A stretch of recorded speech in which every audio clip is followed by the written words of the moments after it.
Crystal City is well known for its spinach and the iconic statue of Popeye that celebrates it. But behind the cheerful symbol lies a lesser-known, somber chapter in American history.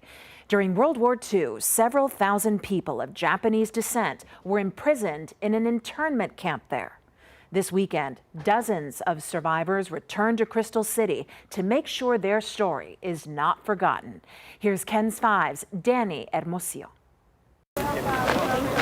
They came to Crystal City by the busload. Thank you for being here. Thank you for sharing your story. Survivors of the internment camp, welcome back with open arms. Quite a change compared to when they first arrived. Uprooted from their homes, more than 120,000 people, mostly of Japanese descent, were imprisoned in 10 internment camps across the country. Nearly 5,000 were relocated to Crystal City. Even some German families were interred. 80 years later, they returned to relive their childhood memories and share them with their descendants. Surprisingly, many remember Crystal City fondly. I loved Crystal City because we were together.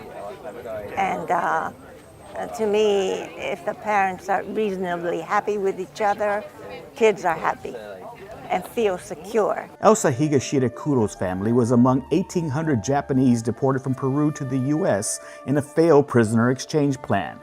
While her family was split up for 6 months, they finally reunited in Crystal City.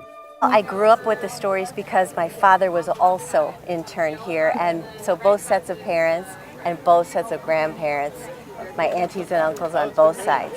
And so I grew up with the stories.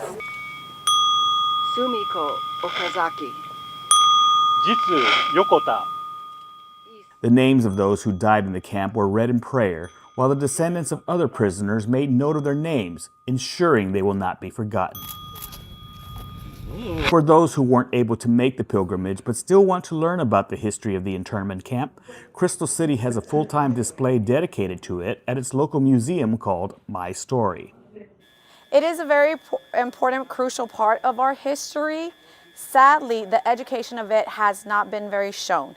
People aren't very aware of the history unless they were here during that time. So our goal right now is to continue to educate our younger society on what has happened here in Crystal City.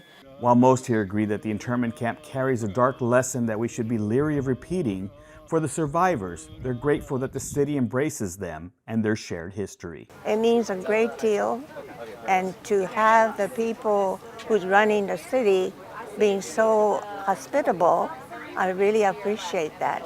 In Crystal City, Danny Hermosillo, KENS 5.